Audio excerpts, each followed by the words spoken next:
करके कुंती बुआ ने भी प्राणांत कर लिया। मानो पांडव रुदन करते हैं, वापस राज्य में आए।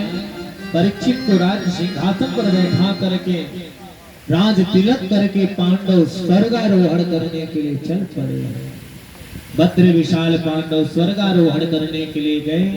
इधर कम ही अवस्था में परीक्षित जी को राज्य का सत्ता प्राप्त हुआ है। बहुत बड़ी जिम्मेदारी मिली है राज्य की। परीक्षित जी ने अपने राज्य की तीनों दिशा में जाकर के निरीक्षण किया। अपने पूर्वजों का जय जयकार सुनते हुए परीक्षित जी प्रसन्न हो गए। तीनों दिशा में जाकर के सीमा को देखा। अब बचा है दक्षिण दिशा की सीमा। दक्षिण दिशा की सीमा पर परीक्षित जी महाराज काले घोड़े की सवारी करके और सैनिकों के साथ चल पड़े। और जो सैनिकों के साथ गए हैं दक्षिण दिशा की तरफ, आज एक और आश्चर्य देखा है। क्या? एक काला कलूटा व्यक्ति महाराज गाय और बैल को आपस में जुखर करके हल जोत रहा है। बैल एक पैर पर है, गाय दुबली पतली है और जुखर करके हल जोत रहा है। ये देख करके परीक्षित जी घोड़े से कूद गए कि मेरे राज्य में इतनी बड़ी हिंसा। गाय को पृथ्वी का रूप माना गया है और बैल धर्म का प्रतीक है, और धरती धर्म के बीच में तीसरा धूर्त कौन है? इसे छोड़ने वाला मैं नहीं हूं। और दौड़ करके तलवार निकाला मारने के लिए परीक्षित जी उद्यत हुए। तो दीनवत शरणं गतः, दीनहीन बन करके वह चरण में चला गया। परीक्षित जी ने पूछा तुम कौन हो? तो बोल पड़ा अहम कलिर्नाम, महाराज मैं कलियुग हूँ। परीक्षित जी ने कहा तो ये हिंसा क्यों कर रहे हो? कलियुग ने कहा महाराज मेरे राज्य में यही सब होता है, मार काट पाप ये सब मेरे राज्य में होता है। कि कल केवल मल मूल मलिरा, कल केवल मल मूल मलिरा, कल केवल मल मूल मलिरा,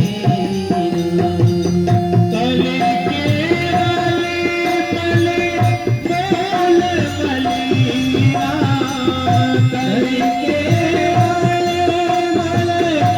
मूल मलिरा, पाप करो निधि जन मन मीना, पाप करो निधि जन मन मीना, कली के बल मल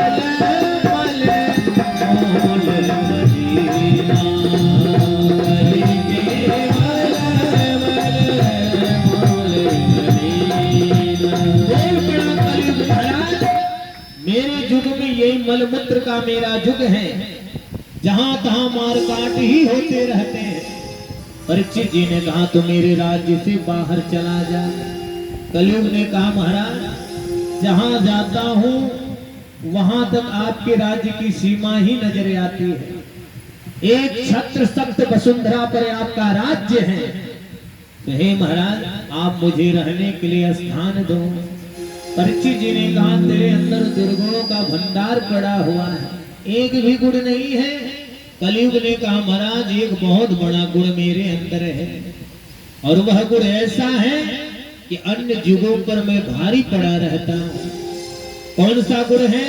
तो कलयुग बोल पड़ा है महाराज परीक्षित जी से, यद फलम नास्ति तपसा न योगे न समाधिना, तद फलम लभते सम्यक कलौ केशवो कीर्तना।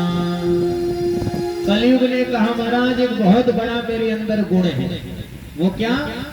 यद फलम नास्ति तपसा, जो फल सतयुग में बड़े बड़े तपस्या करने से प्राप्त होते थे, वह फल मेरे युग में यद फलम नास्ति तपसा न योगे न समाधिना, जो बड़े बड़े योग करने से, समाधि लेने से सतयुग में, त्रेता में फल मिलते थे, वो संपूर्ण फल कलों के सब कीर्तन केवल मेरे युग में भगवान के नाम लेने मात्र से फल प्राप्त होते हैं। मुझे बहुत बड़ा आरक्षण मिला है। कलयुग कह रहा है प्रभु मुझे बहुत बड़ा आरक्षण मिला है। वो क्या आरक्षण है? मानस पुण्य हो ही नहीं पापा।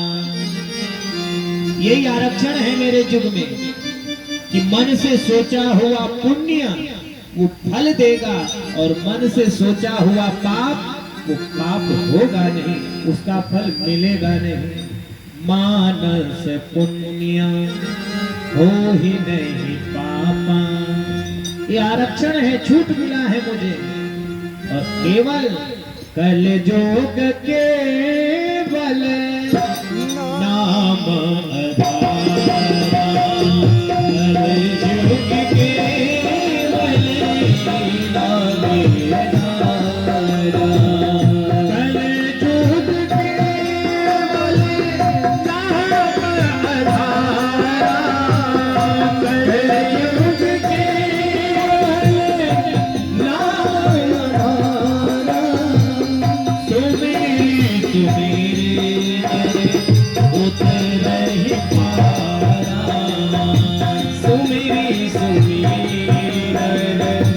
उतरहि पारा, चाहो जोग चाहो श्रुति नाम प्रधान, जोग चाहो श्रुति नाम प्रधान। कलिया विदेश नहीं आनंद पाओ, कलिया विदेश नहीं आनंद पाओ। कलयुग ने कहा महाराज इसी गुण से सारे युगों पर भारी रहता हूँ। कल युग सम युग आन नहीं, जो नर करे विश्वास। कलयुग जैसा युग है ही नहीं महाराज, सबसे बढ़िया युग है। क्या? जब बड़े बड़े सेठों का माल नहीं बिकता है तो वो मार्केट में सेल लगा देते हैं। बड़े बड़े बिजनेस में माल नहीं बिकता है तो मार्केट में सेल लगा देते हैं। भैया 10,000 की साड़ी 1,000 में मिल रही है, आओ आओ आओ। अब तो महाराज वहां भीड़ लग जाती है कि 10,000 की साड़ी 1,000। तो भगवान भी कहते भैया हम भी कलयुग में सेल लगाए बैठे हैं।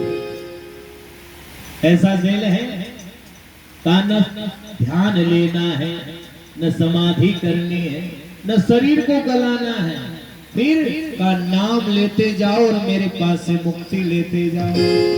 भजन करो और मुक्ति मेरे पास से ले जाओ।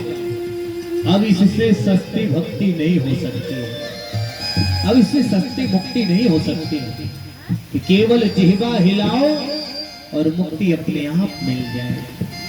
केवल नाम जपना है, कुछ नहीं, कोई शर्त नहीं है, कोई नियम नहीं है कि भाव कुभाव अनख आलस हो, भाव कुभाव अनख आलस हो। नाम जपत कल दिवस हो,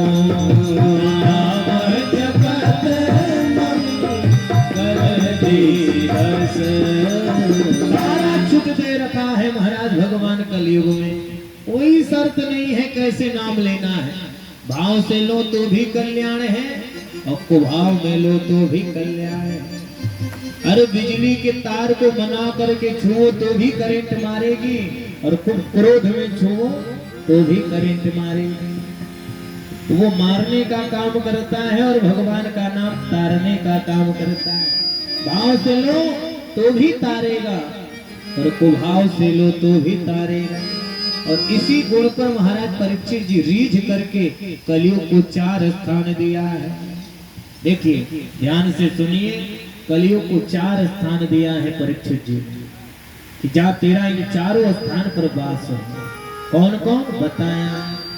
द्योतम पानम स्त्रियः सोना यत्र धर्म चतुर्विधा यत्र धर्म चतुर्विधा। वैसे तो कलयुग का युग है, लेकिन प्रत्यक्ष वास दिया है परीक्षित जी ने कि तेरा यहाँ वास हो। कहाँ? द्योतम, जहां जुआ होता है वहां तेरा वास हो। किस रूप में? कपट के रूप में।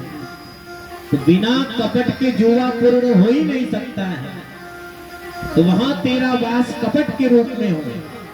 और दूसरा द्योतम पानम, मदिरालय, जहां मदिरा पान होता हो वहां तेरा वास हो। किस रूप में? तो कहा महाराज मद के रूप में।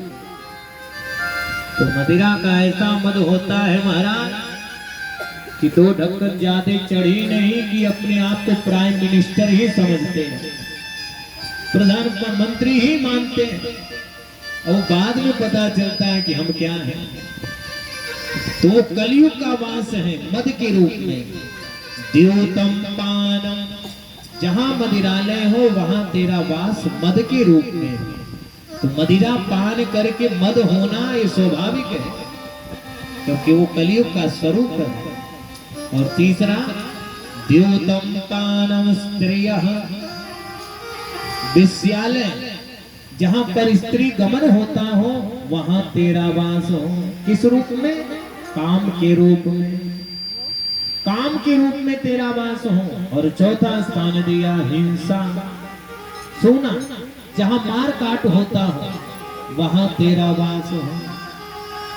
सुन करके कलयुग ने कहा महाराज जैसी शकल देखी वैसा स्थान दे दिया। आप मेरे दुर्गुणों पर ध्यान दिए, अरे मेरे अंदर एक बहुत बड़ा गुण है, तो एक आध बढ़िया स्थान दीजिए ताकि मेरे गेस्ट आए तो उस घर में बैठा करके सेवा सत्कार कर सके। तो गुड़ पर रीझे हुए परीक्षित जी महाराज बोल पड़े, जा तेरा वास सोने में हो। और 5वां वास परीक्षित जी ने सोना में दिया है। और ध्यान दीजिए, परीक्षित जी ने कलयुग को वास सोना में दिया है। और वेद भगवान कह रहे हैं हिरण्यगर्भा समवर्तिताग्रे, भगवान का वास सोने में, वेद भगवान कह रहे हैं। और गीता भी कह रही है कि भगवान विभूति में बताते बताते कह रहे हैं कि धातुओं में मैं सोना हूं, धातुओं में कांचनम अश्मि, मैं सोना हूं। तो जहां भगवान हो वहां कलयुग, जहां राम तह काम नहीं, और जहां काम तह राम नहीं। जहां राम होंगे वहां काम नहीं हो सकता है, और जहां काम होगा वहां राम नहीं होंगे। तो जहां भगवान जिस सोने में हो, और वही सोने में परीक्षित जी ने कलयुग को वास दिया। तो पूछा महाराज ये संभव कैसे हो? जिस सोने में भगवान को वास माना गया है, और सोना इतना पवित्र धातु है कि जिस समय माताएं रजो धर्म में जाती थी, आज तो नहीं, प्रायः लोग पुराने समय माताएं रजो धर्म से निवृत्त होती थी तो सोने के पानी को ऊपर छिड़कती थी, पूरे घर में छिड़कती थी। क्यों? क्योंकि सोने में भगवान का वास है, इतना पवित्र माना जाता है सोना, इसलिए स्वर्ण दान की महिमा बहुत है। और आज परीक्षित जी ने कलयुग को वास दिया है सोने में। पूछा महाराज जिस सोने में भगवान बसते हैं और उसमें कलयुग का वास हो, ये दोनों संभव कैसे है? बताया दोनों के वास, कलयुग और भगवान दोनों का वास सोना में है, लेकिन किस सोने में भगवान का वास है और किस सोने में कलयुग का वास है बताया है। कहा जो सोना ईमानदारी से, मेहनत से, परिश्रम से कमाया जाता है, उस सोने में ठाकुर जी का वास है। और जो सोना चुरा करके छीन करके जबरदस्ती अर्जित किया जाता है उस सोने में कलयुग का वास होता है। इसलिए सोना पाना भी ठीक नहीं और सोना खोना भी ठीक नहीं। तो कहा महाराज ईमानदारी के सोना तो कम ही लोग पहनने वाले हैं, बेईमानी के सोना तो बहुत पहनते हैं, तो उनका कल्याण कैसे होगा? तो कहा भले जैसा भी धन प्राप्त हो वह धन भगवान को अर्पित कर दो, और अर्पण करने से जो दोष होगा वो दोष समाप्त होगा, और आप प्रसाद मान करके ग्रहण कर लो। होगा अन्न में दोष, होगा स्वर्ण में दोष, लेकिन भगवान को अर्पण कर दो कि तुम ही निवेदित भोजन कर, तुम ही निवेदित भोजन कर, प्रभु प्रसाद पट भूषण करे, प्रभु प्रसाद पट भूषण। होगा अन्न में दोष, होगा स्वर्ण में दोष, लेकिन तुम ही निवेदित अर्पण कर दो भगवान को, और फिर प्रभु व प्रसाद, वो प्रसाद बन जाएगा, और उसे प्रसाद मान करके ग्रहण करो, कभी विकार जीवन में उत्पन्न नहीं होगा। और परीक्षित जी के सर पर जो स्वर्ण मुकुट था वो ईमानदारी का नहीं था, जरासंध को मार करके जबरदस्ती उस स्वर्ण मुकुट को पांडव लाए थे, और जरासंध के मुकुट को ही परीक्षित जी धारण करके वन में चले गए, और उसी स्वर्ण मुकुट में कलयुग जाकर के वास किया है। शिकार खेलने के लिए परीक्षित जी वन में गए, मार्ग भ्रमित हो गए, सैनिक दूसरे दिशा में, परीक्षित जी दूसरे दिशा में घनघोर जंगल में पहुंच गए। प्यास लगा, आश्रम दिखाई पड़ा, परीक्षित जी आश्रम के पास गए और जाकर के याचना किया, जलम देहि जलम देहि। और उस आश्रम में एक महात्मा बैठे थे जिनकी बाह्य इंद्रियां अंतर्मुखी हो गई थी, समाधिष्ट बैठे थे। परीक्षित जी को लगा ये ढोंगी महात्मा है, मुझे देख करके समाधि में बैठ गया कि राजा का सत्कार करना होगा तो इसे दंड देना होगा। दंड क्या दिया? आश्रम में मरा हुआ सर्प पड़ा था, निकाला तरकस से बाण, और उस बाण पर सर्प को चढ़ा करके महात्मा समीक मुनि के गले में धारण करा करके परीक्षित जी वहां से वापस आ गए। और यह दृश्य समीक जी का शिष्य गौरमुख देख रहा था, और इधर परीक्षित जी राज्य वापस आए, मुकुट उतारे, सारी घटना आंखों के सामने नाचने लगा। ये मैंने क्या कर दिया?